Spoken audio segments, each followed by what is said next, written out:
Welcome back to another episode of the NES Experience. We hope everyone had a good Memorial Day. We wound up taking the Memorial Day kind of weekend, Wednesday off, I guess. Things happen. Life gets in between the things that we have planned. So, this episode, we're going to be talking about the do's and don'ts of summer break. If you're in high school, if you're in college, you get you know, a nice little break in the summer where you don't have to go to school. I enjoyed that the most when I was in college and high school. And if you're an athlete, you actually have to do a decent amount of work in the summertime so you can actually stay in shape, get better, so you can play your sport when you return to college. And actually, a lot of work goes on, and it's not just all fun and games. So, since it is summer, we thought it'd be a timely episode to do, and we're just gonna kind of get right into it. So Ned, do's and do bleh, do's and don'ts of summer break. Uh, we know that people get sent home with college summer programs a lot of the time. Your coaches give you things you want to improve on, areas they want you to get stronger in, and they kind of show up on your doorstep with a little sheet sometimes, and areas they want to improve in. So, where do you get started in the summertime with your athletes? When we get a college athlete, one of the first things that we do is take their college program and file it in the most important storage for important documents, which would be the garbage can. Uh, the reality of the situation is I will take them. I'll look over them. But if you're trying to put yourself in the best position to improve your athleticism, your measurables, and be better for your sport, the college strength and conditioning program is not what you want to use, and that's tough for. It's most tough for incoming freshmen because all they want to do is be super prepared and check all the boxes. But the worst program that colleges write is actually the one going into your freshman year. And I'm going to go over all the ins and outs a little bit later. But you have your college strength and conditioning packet or program because the strength and conditioning coaches want to check a box. So it's not their fault if you don't come in prepared because they gave you a very templatey, non-specific program for you to do, and it's not their fault once they send you that packet. College coaches, they're terrified of their athletes going home in the summer and not training and not working hard and not doing anything. So if it was up to colleges, which is why you see the 1A schools, especially with football, these guys are now home for 3 weeks, as opposed to really they should be home, probably 8 weeks. So 10 years ago, athletes were getting a D1 football player was getting almost 10 weeks at home. And in 2023, they're getting 3 to 4 weeks home. And that's because the college coaches say that the kids go home and do shit, and then they come back and they look like shit. And I said, well, what about all of the hardworking athletes? And he said they go by percentages, and most of the athletes that when they come back, they're performing worse than before they left. So the college strength program is their way of not not having it be their fault if they aren't ready, and B, some sort of general plan to help them maintain or minimize the amount of losses with what they have happen. So the incoming freshmen, they think it's basically the Bible, and they're terrified when I be like, all right, so we're not going to do this. But the end result is the things that we do, or if you go to a professional trainer, it's ways to be more specific and get better results than what they give you. So Yeah, I always think it's kind of funny that being the biggest fear, you're going to go home and you're going to do nothing. A lot of times too, I just kind of feel like if you're not performing well in the college strength, workouts and stuff, maybe it's because the workouts you're doing or the way they're structured, they're not beneficial to you performing well. 100%. Yeah. But is there anything that you usually do or like sub out in college, strength workouts when you kind of get a packet sent home? Because it's not like you have a coach, that goes with them to show them how to do any of the workouts or the exercises either. Right. Especially that first freshman year. So, first I want to kind of dissect what they're giving you. So, and what they're giving you is a general template. And as an incoming freshman, that you don't know anything. So they have to create exercises either that you can Google on YouTube, things that you've already done, like back squat. There's a good chance that in your life you've done back squatting. But, a high-level arm care program, to help somebody throw harder, they can't put all that Chinese into a packet. So what you get is a general template. Unfortunately, most of the universities, one strength coach will be in charge of writing 15 programs, and who wants to write 15 different programs when you can write one program to use for 15 different sports? So what you're getting a lot of times is, they change the sport on the template, but you're basically getting the same thing, because the reality of it is, when every sport that comes back, they're at a different period of time in their annual plan, and their goals should be different. So a football player has to have maximal strength and maximal power by August 15th, whereas a basketball player, once they come back in September, they are still in their off-season program. So the general template is not what's best for you. So another thing with the general template, it is general, which means they're going to use linear periodization. And when you come in, hopefully you go to a school that at least uses some sort of periodization or plan program design, but they don't look at your specific need. Some people have to spend more time in the summer with strength to improve their strength. Some of them have to spend more time in hypertrophy to increase size. Some of them have to do different exercises because their biggest downfall is speed. And then when you look at the human body and imbalances, that all varies by first sport, and B, within this sport, you have to look at, the situation. So if you have ankle issues, knees, hips, none of the college workouts are designed specifically for what's going on with you to unlock your full, genetic potential. So the general template is great if you've never picked up a weight, but is not good if you've trained at NES for 5 years and you're on 6 years. Everybody gets results first year off season. It becomes harder and harder year after year and there's more time spent getting, less results. I've had a guy, who's pitching, Dickey, where one season he had to work for 6 months to gain 5 pounds. Whereas this past winter, Q1 gained 35 pounds in 4 months.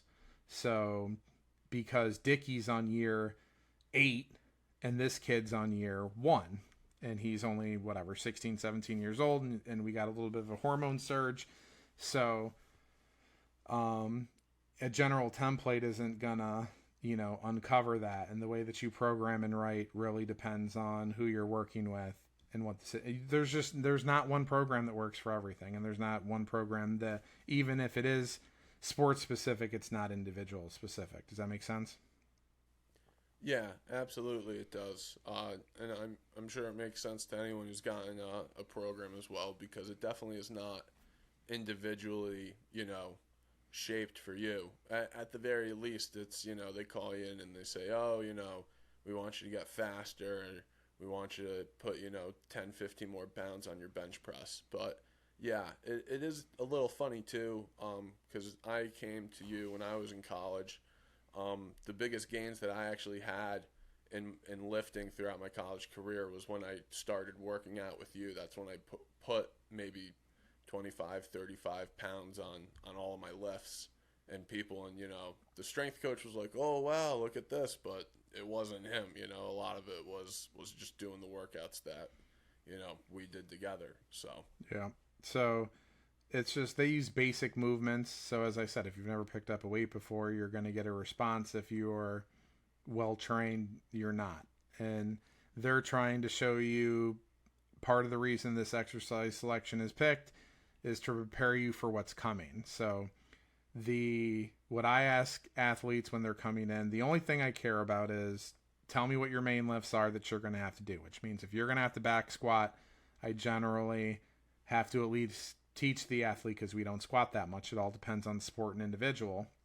So if they have to squat, then at least I want them to learn the right way in here, and we'll incorporate that of one of the 3 lower body push days, or so specific strength testing. So that's important. So when you come back, some of them are going to do a bench test or a squat or whatever. So I care about strength testing, but outside of that, and conditioning tests. Those are the only 2 things. So tell me what we got to do, what hamster wheel we got to run in, and tell me if we need to prepare you to not embarrass yourself with some of these, basic testing lifts. But other than that, we can kind of just chuck it. So the exercise selection isn't going to help, and it's not specific. They use percentages. So right now, every year I think we are going to end up having close to 30 college athletes. I usually average 25 to 30 a summer, and those 25 to 30 athletes go to 20 different universities. So every year for 20 years, I have gotten, and sometimes I've had, back when I had running a bigger operation, had staff, we would have 50 college kids come through. So you add that up, and I've seen, 500, 600. I've seen a whole bunch of college, and there's always a transfer over of general poo-poo. So another reason why they don't work is percentages. So what I was saying before, I have an athlete home, and we were doing back squat, and we had to squat because they do it, there. And this athlete reaches all the necessary, things to be able to safely back squat. So I'm down with it. And we get in, and he's like, oh, I could put in my percentage rep max calculator, and it'll tell me exactly what to do. So we put it in the little calculator, and it says that he should do 180 pounds for his back squat. Now, because I've been doing this forever, I'm like, that's just wrong. So I'm like, let's start at 205, and we're going to do a window and then go up from there. So the end result is, in working sets, he did 230, and that was a 8 rep max, and it was submaximal. So his real 8 rep max or 7 rep max was 240, 250, not 190. So if we went in and used the percentage calculator, which is percentages that almost every college strength and conditioning program use, because they have to, because there's 100 people and 1 person or 2 people or 3 people in there, and nobody knows their ass from their elbow. They have to do it because that's the scale that they're working at. But if I had this kid follow those rep max calculators, he would be doing 190 pounds, which is too low of a threshold to be able to elicit a response. And he would not get stronger because the percentage calculator was off 40 pounds. So he would always be lifting submaximally with a whole bunch more in the tank. He could probably took 190 for a ride 15, 20 times. So I've seen college strength coach, and I don't want to go off on a rant, but I've handed over my athletes with a 450 squat and get them back. Not that it's all about squatting. And I get back 370 after 4 years. You have this kid for 7 months, and he squats less 4 years later. Damn, 23 years old, man strength, and if you look at all the measurables, his bench went down from like 320 to 270, and this kid was preparing for the combine. And because you guys couldn't even keep him where he was as a high school kid, it affected his testing results to try and go to the NFL. because the 225 bench test, the kid could bench 225 for when he reported for high school for, I think, 11, and then he came back and he did 10. But if you guys could have just got him a little bit stronger, he would have came back at 14. I test him, and then he's going 19, and then in his category in class, it's elite. But because you guys couldn't even maintain 4 years, 6-month clips, you couldn't even keep them even. And it's not and you're saying, well, Ned, it could be because the kid dogged it. No, he worked off. You can't dog it in D1 football. They'll run your ass out unless you're the star of the team. And he wasn't the star of the team, and he wasn't liked by the coach. So, percentages, I'm a big I could use percentages. I could figure it out. Percentages are a guideline, but I haven't seen this specific athlete. The last time he consistently trained was last year to prepare for his freshman year. I haven't seen you for a year, and I did better than the percentage calculator. That's not good. I threw a dart just by knowing and processing what he did last year, and ended up because I was able to see the 205, and then I was able to see the 225. And you just, if you've been doing this for a while, you just know how to pick things and get shit right. So point being, that percentage rep calculator, it doesn't work, but they have to do this because they don't know who's on the other end. And then you also, with the standardized program, there's a risk of overtraining. So some of them, they deload, download. It's called a download. They call it a deload because they're lazy.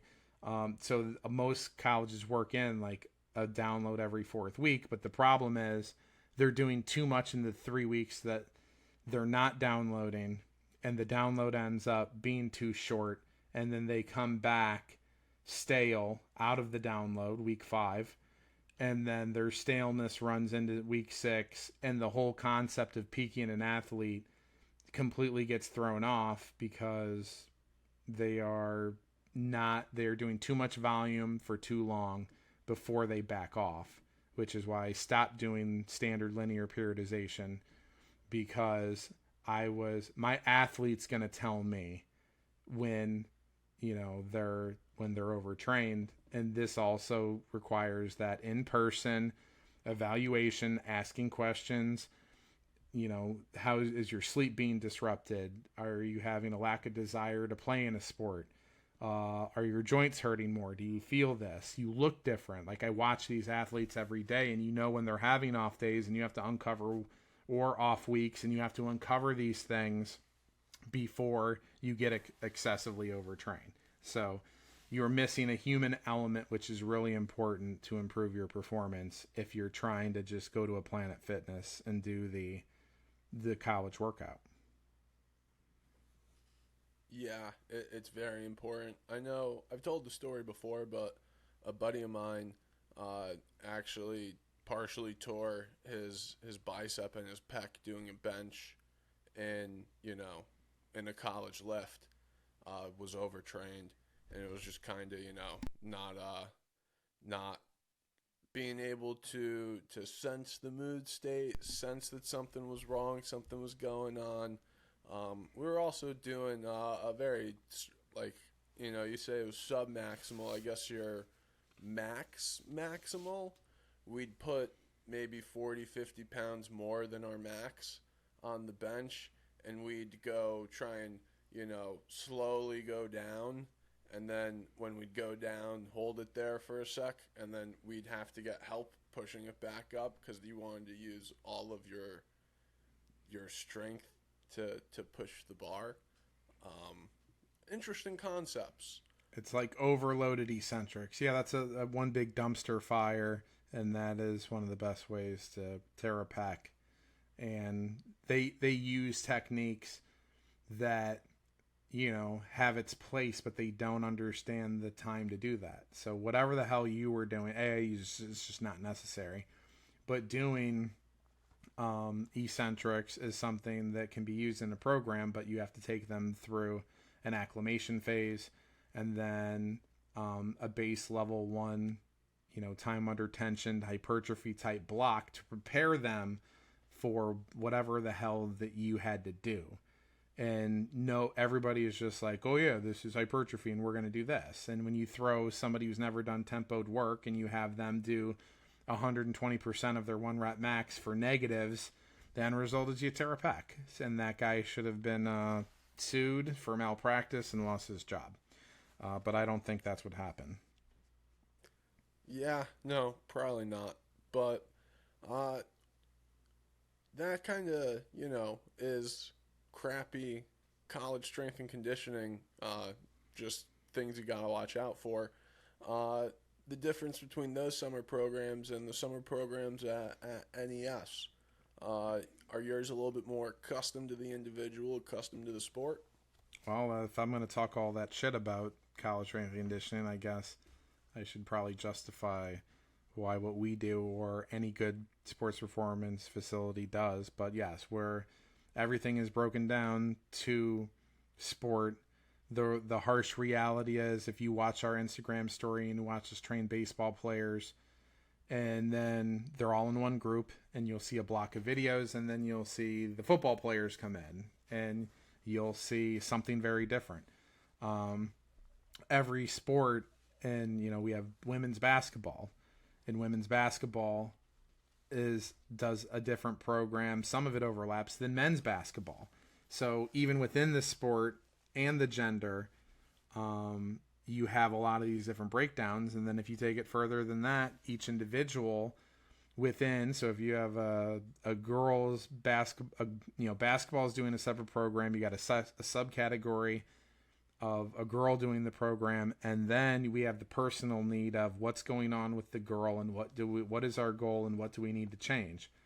So within the sport, we're focused on ankle, knee, and hip, whereas with the baseball pitcher, we're focused on scap, rotator cuff, and T-spine.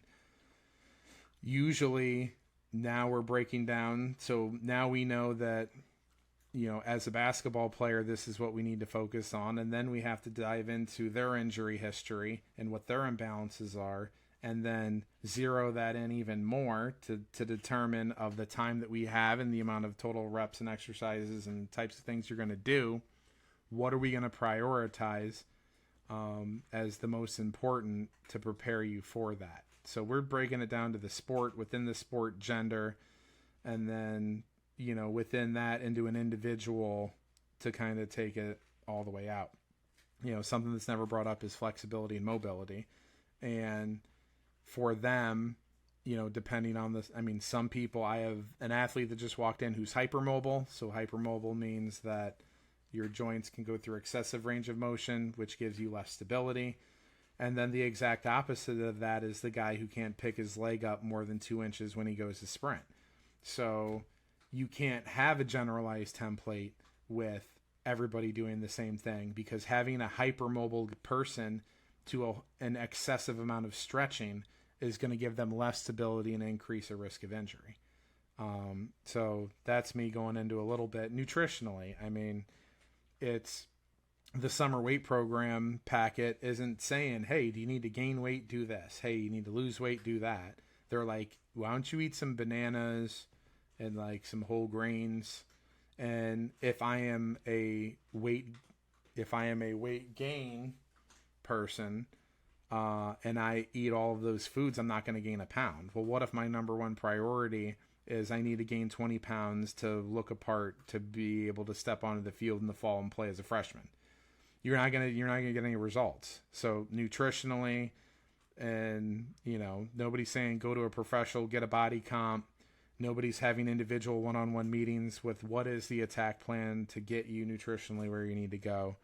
Once again, it's all just general. So,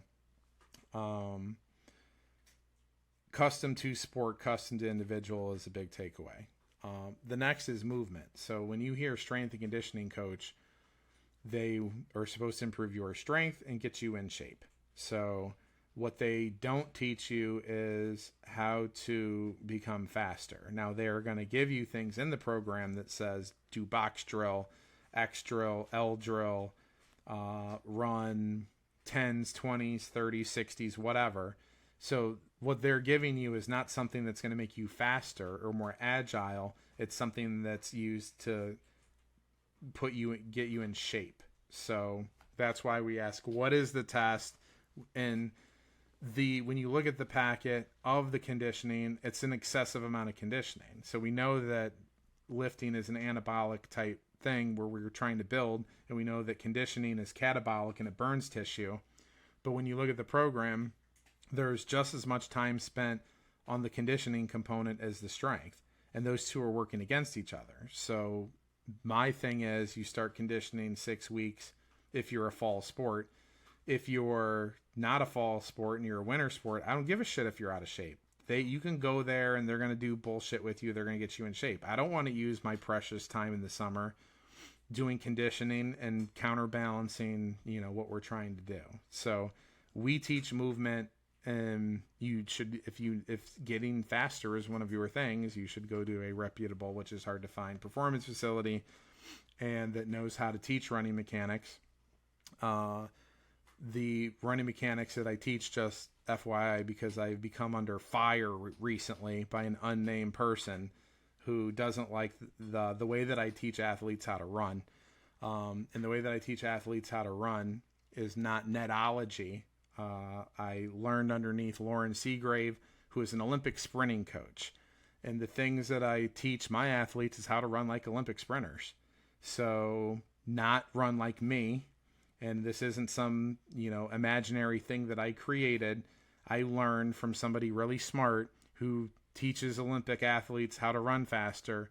And the base concept of what I do is, if you watch my guys run 40s, what you'll see is they'll look the same as the guys that were running at the NFL Combine, or that are running. I mean, they're at slower speeds because these are the fastest Olympians, or the Olympic runners are the fastest on earth. But that's and running sprints, it doesn't make you faster if you're at that level. By the time you're at the college level, your benefits of getting faster by running, just running in general, start in that middle school age and early high school. And then people get stuck because your base genetic code is tapped, and you have not. This is why you should specialize in sports after your 14, 15. You're going to get all those benefits of speed earlier in development. And yes, in order to become faster, you need to run, but not the excessive amount of running that people do.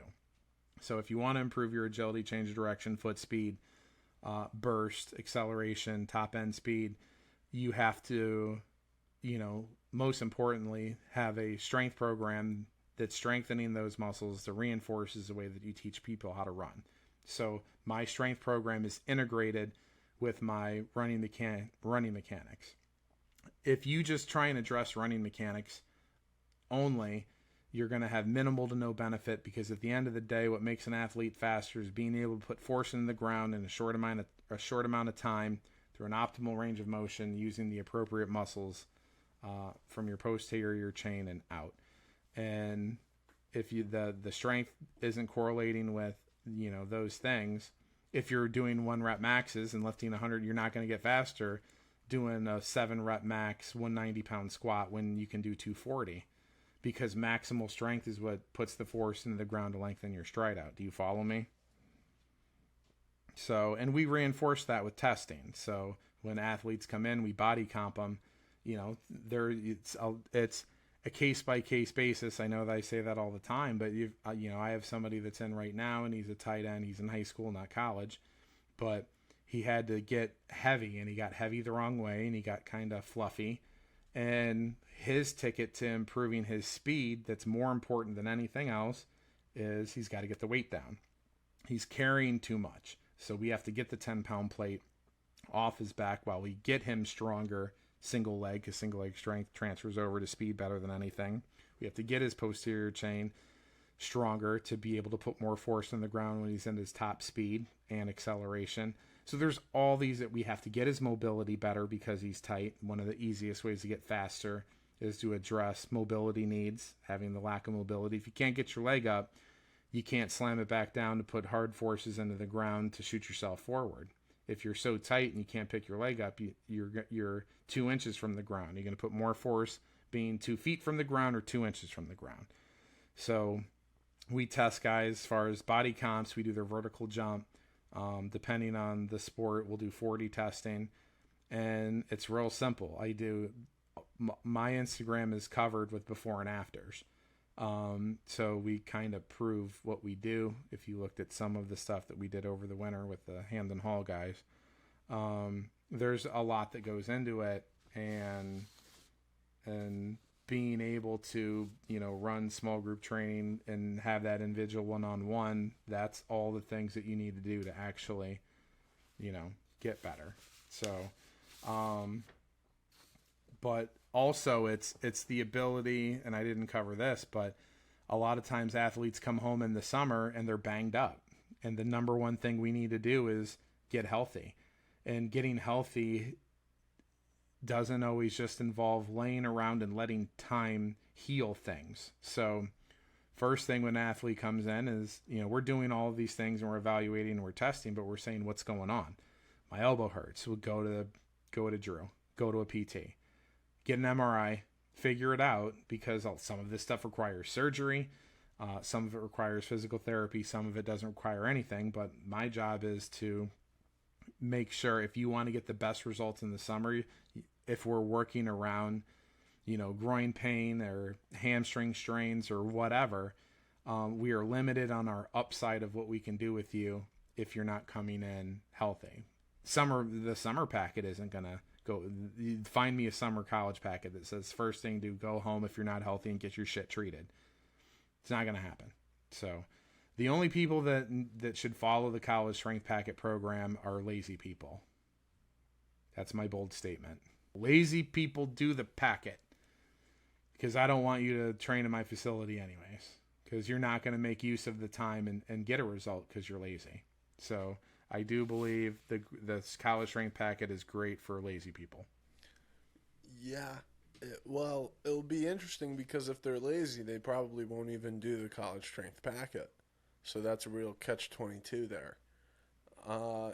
But other than just kind of lazy people, I guess, is there any, just kind of benefits to the summertime in general to just trying to gain weight or lose weight, anything like that? I'd imagine it's a bit of an easier time. When I was in college, I'd always come home, and it's easy kind of as a weight loss guy to manage the food. I'd eat a lot of bison.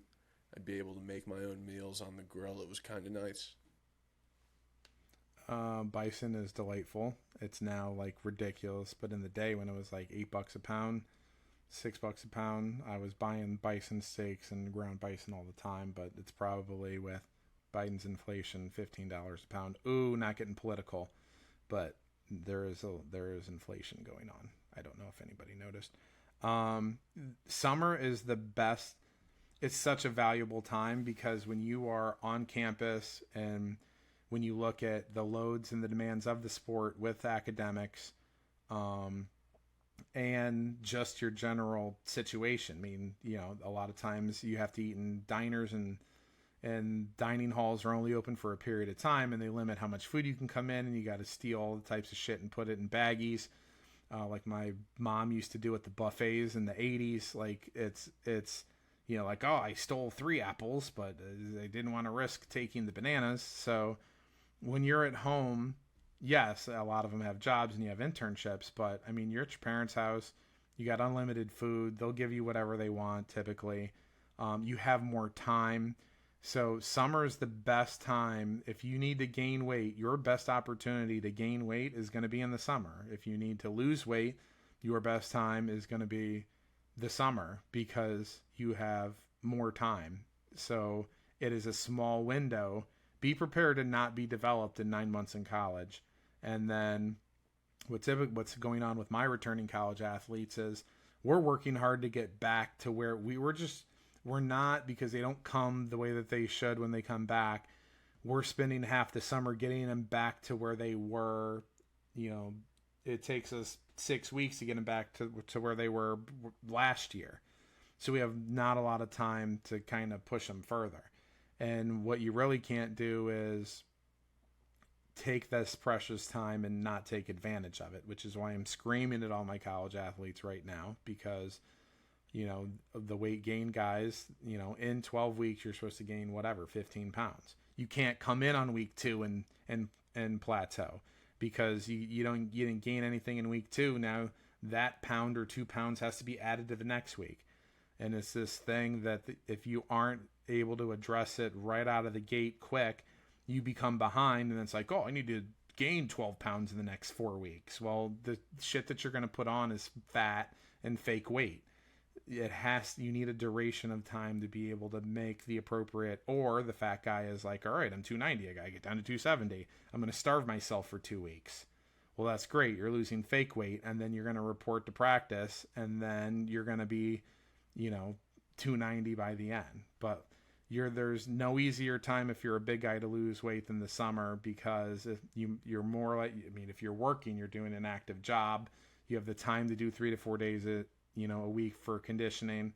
It should be easy to be locked in for nutrition because you have your parents' help and you can prepare on your own, and you're able to get lifts in easier. You don't have 60-minute or 45-minute lifts that are crammed in 2 days a week, because that's all that the schedule will allow you in the tiny ass weight room. So you can get your 3, 4, 90-minute workouts in, your skill and your positional stuff. The summer's a gold mine. It should be. It's a gold mine of refining and making your craft better. And it's a shame to watch all of the people not do anything. So yeah, you really hate to see it. So I think we're gonna go into the question of the week, and the question of the week is a pretty easy question. It's, do you like vacations, Ned? I hate vacations. I am the biggest vacation party pooper that you'll ever meet. I, for the most part, belittle and scream and yell at all of my athletes when they tell me they're taking a vacation. And what people don't understand is, going on vacation for a week is not 1 week of training missed. If you have 3 months and you have 12 weeks to elicit a response and do a program, let's really break down what happens. And the things that I am saying is my experiences every year, every season, high school and college, of vacation. First off, all right, Ned, I got a vacation June 17th. All right, June 10th. Ned, man, I'm excited. I'm going on vacation. I'm like, great. So just want to let you know, I'm not going to, I have to prepare for vacation. So I'm not going to make it on Friday, because that'll be my day preparing for it. Wait, you just took away 33% of my week. So that week, training week, is interrupted. They're thinking about girls on the beach or what they're going to do. Their parents maybe be working full-time jobs, and it's like, hey, Jimmy, go get me some toothpaste. I got to run errands. I got to get new outfits. I got to get this, I got to get that. So what you get is, psychologically, they're not into that week. They're into preparing for their vacation. So physically, they're not in-house. And when they are in-house, they're distracted. You know what that is? That's a fucking wasted week. All right? Now we have going to week 2, which is the actual vacation week. Week 2 is, and this all depends on who you are, but in general, my elite guys plan it out and do everything they're supposed to do. I'm talking about your average, slightly not as motivated person. So, all right, if you're a big guy and you're going on vacation, you're going on a cruise, all they're doing is eating the house, just smashing and destroying food. If it's a college kid, they're getting wasted. If they're overweight and they're getting wasted, they're gaining fat. After they get wasted, then they got to eat because they're drunk. And it's just a spirally, no, they're not doing their workouts, or they'll be like, oh, I wanted to work out, but there was nothing for me to do. So my weight gain guys become less active, and they eat more and they drink more. And then the weight gain guys can't find shit. They come back all skinny and I lost 2 pounds, and then they look at the scale and they're like, oh my God, how did that happen? And then it's like, you didn't eat anything, bro. So I don't know if all the fat people are going on vacation and eating all the food so that the skinny people don't have any food, but it seems like skinny people can't find food at all, because this is all I hear from skinny people. Oh, I was at a resort and there was timing windows and I could only get one plate of food and there was like never anything around. But the fat people, there's food all around. The skinny people, there's no food around. It's like a food desert. And then the husky people, there's just overwhelming amounts of food. So do all the husky people, are they all going on cruises and planning their vacation around buffets, and then the other people are going to third world countries, the skinny guys? It doesn't make any sense. That's week 2. So you're in a different environment. You're more liable to go to, go back to some of those bad habits that have been formed. And it's generally a mess. So you get through week 2 and then you're back. I'm back training, right? I only missed 1 week. You're just out of it. So you're still in vacation mode. Oh, I'm so tired because you're traveling and your sleep is interrupted. Well, we just shit away another workout. So Monday's fucking toast, because all it is checking an attendance box. So they're not into it. They're pissed off because they took 1 week off and now everything is heavy because they didn't do anything during the time that they were there. And then you have the post scale, get on the scale.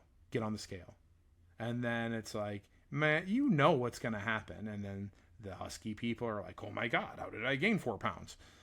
And then the skinny people are like, oh my God, how did I lose 2 pounds, 3 pounds? And it's like, come on, man, It's almost like it's rehearsed. They're like, all right, I'm going to come in, I'm going to be a fatty, all right? And I'm going to sell it real good. I'm going to put this look of shock on the face. And every time, it's just annoying. So week 3 is, oh my God. But what has happened is they come back because they haven't been training. They can't lift as much weight. It's a whole bunch of us fighting because everybody didn't maintain what they did in their it's another lost week. And then after those 3 weeks, now they reacclimated. They're on a different cycle than the rest of the people that didn't go on vacation. So that means they're not peaking at the right time and they're not downloading at the right time.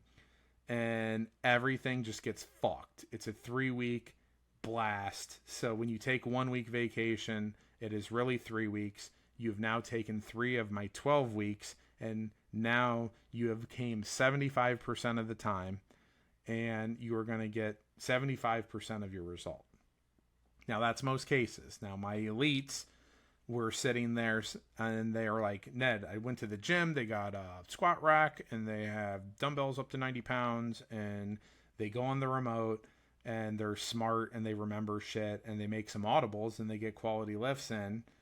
And because they're awesome individuals, they didn't skip the last workout, so they trained all the way up to the day. They were like adults and did all their prep for their vacation on all of the time that they have, because it's summer and you have a whole bunch of time, and they're like, walk around and do everything the right way. And because they lifted and because they eat the best that they can and plan it out, because that's why they're so great and are all over my Graham story features for like years, is because you can get around this. So when my elite guy goes on vacation, I'm fine. I'm actually okay with it. It's everybody else. So it is not 1 week. And then once you're getting into 2 weeks, I just told you we just yacked out 3 weeks out of 12. You go on another vacation, it's another 3 weeks. Now you're spending 6 of your 12 weeks not getting to where you need to go, and you've lost half of your summer. So the only thing that pisses me off more than a 1 week vacation is 2 1 week vacations at 2 different times, which typically come earlier in the summer, and then good old August 7th, and then which throws off their peak, and then then they come back, and then it's like, it's my last week. So you took a vacation, and then your third death week is your last week, because your last week that you have to prepare for it all over again and reacclimate, and then you're not locked in because you're going to college in 4 days, and then you're screwed. So vacations are evil. Yeah, really, they're just, it's a selfish endeavor, is what it is. That said, I did go on vacation one time when I was working out with you, when I went over to Colorado. But I did my cardio training at altitude, and that was an experience and a half. So that really sucked. But wasn't the worst thing in the world, I guess. But yeah, I think that's pretty much it for this episode of the NES Experience. We appreciate you guys listening.